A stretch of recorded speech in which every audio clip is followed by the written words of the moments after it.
sobre o assunto de hoje, né? Eu trabalho no consultório há muito tempo, focado para o público masculino. Então, hoje, 75% dos meus pacientes é do público masculino, né? Então, há muitos anos, eu vou ser até muito direta, a minha mãe era muito narcisista e meu pai sofreu muito na mão dela, né? Então, eu entendi o que é o abuso emocional dos homens desde criança, porque eu cresci com isso. Então, hoje, sobre isso é muito fácil, porque eu tenho uma vivência no consultório e a primeira infância, ela pesa muito na vida da gente, né? É engraçado que a gente sempre ouve muito a mídia falar, principalmente, do abuso contra a mulher, né? A gente vê inúmeras publicidades e índices relacionados à agressão contra a mulher. E difícil a gente ouvir falar das agressões que os homens sofrem. Mas eu né? vou te falar por quê, né? Porque o homem, ele não pode falar que ele sofreu nada, porque é machismo. A mulher pode se vitimizar. Então, assim, a Lei Maria da Penha para a mulher, qual é a lei para o homem?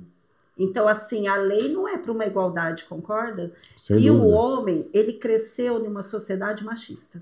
A nossa sociedade é machista.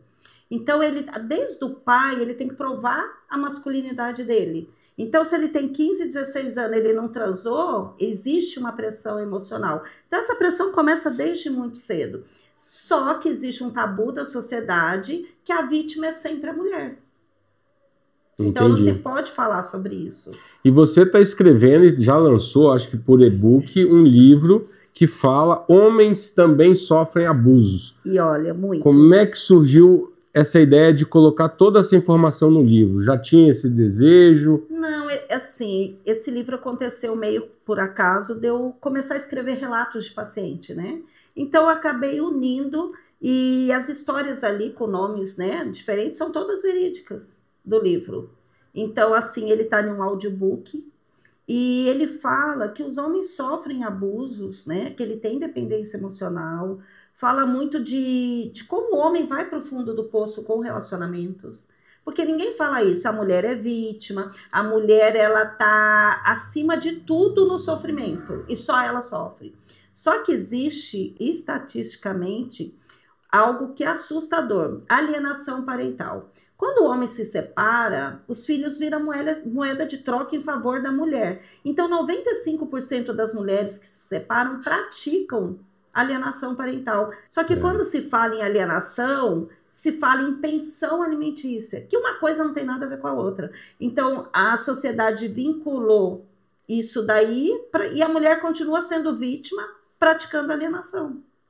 Ela comete a infração, né, o crime, vamos dizer assim. Sim, é crime. E ela ainda sai como vítima e o homem está sempre errado. O que você falou sobre alienação parental é extremamente importante e realmente, num processo de divórcio, é quase que certo que os filhos sempre ficam com a mãe, né? Não se leva em consideração as condições da criação do pai, o que o pai pode dar para os filhos. Normalmente a decisão é sempre que fique com a mãe e o pai tem que pagar pensão e assisti-los, né?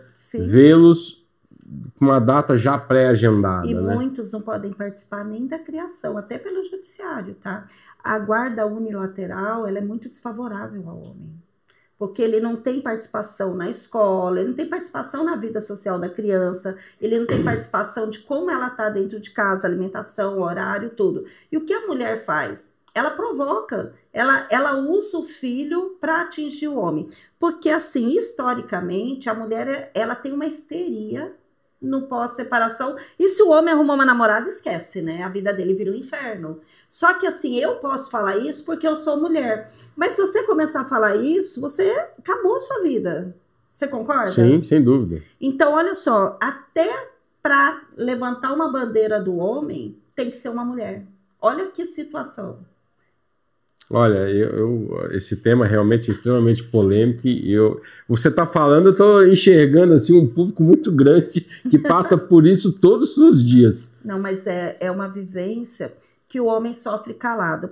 Pela sociedade machista, o homem aprendeu a sofrer calado, o homem não pode chorar, o homem não pode sentir dor, o homem não pode... O homem tem que ter ereção, ele tem que ter quer sexo o tempo todo, ele não pode nada contrário disso. Então, ele vai guardando essas emoções, guardando as emoções, o homem sofre depressão e ele não procura ajuda porque a sociedade impôs que ele tem que ser macho e forte.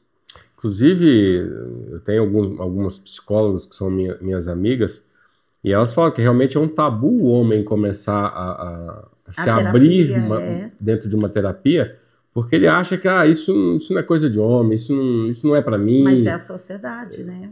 Impõe isso a ele. Ele tem dificuldade até de se abrir para poder tentar estar melhor consigo mesmo, né? E até num grupo de homens, o homem não vai reclamar, falar que a vida dele tá uma droga. O homem tende a amenizar entre os amigos e todo mundo acha que, olha, a vida do cara é uma beleza, porque eles têm que fazer isso, né? Então, assim, agora a mulher, ela vira vítima em tudo. Ela tá em um grupo de amiga, o marido é isso, o marido é aquilo, o marido é aquilo outro. E daí, nesse grupo, você vê que todas começam a falar dos maridos. Eu já fiz experiência sobre isso, até para escrever o livro. Então, assim, num grupo de homens, eles falam sobre homens, mas coisas da masculinidade. As mulheres, elas se vitimizam e elas disputam quem sofre mais. E daí tem o tabu da TPM, né? Toda mulher na TPM é isso e aquilo, e não é bem assim. Isso, muitas mulheres usam isso a favor e para até atingir o homem. Vou te fazer uma pergunta, não sei se tem nexo, mas eu gostaria que você me respondesse, se for possível. A gente tem visto uma crescente na questão do feminicídio. Você acha que o homem, por não fazer esse tratamento, não falar a respeito, ficar sofrendo calado, isso explode na violência? Explode, mas eu já fui muito criticada em um programa falando de feminicídio, porque assim, vamos lá, eu vou te explicar uma coisa. Você se separa, então você não pode ir no bar, você não pode jogar futebol, você não pode nada. Daí, de repente, a mulher sabe toda a rotina do homem, porque o homem é muito pontual com algumas coisas. Daí, ela aparece no lugar que ele tá, com outro cara, esfregando na cara dele tudo que ela não fazia, aquela mulher bondosa, tudo, para provocar o homem. Então, assim, quantos desses feminicídios não começou com uma provocação? Então, o homem vai explodir. Porque daí o que acontece? Como todo mundo a masculinidade está ali, o círculo que ele tá, eles têm que mostrar que são machos, né? Que são o macho alfa. Então, essa provocação vai aumentando, porque aumenta de um lado a mulher fazendo isso, e do outro lado os amigos, e aí, você não vai fazer nada? Então, dependendo como está o emocional desse homem, ele vai acabar cometendo um crime. Só que assim, o que não se vê é o começo disso. Aonde deu início a isso? Não se tem essa discussão. Não, né? se tem essa discussão. Não, é feminicídio, pronto e acabou. Mas assim, e aí? Quais foram as provocações? E nós aqui não estamos falando que não é. Que se justifica ou não é isso. Né, a doutora sabe disso. Mas assim, é importante também a gente começar a tentar entender o que está por trás disso.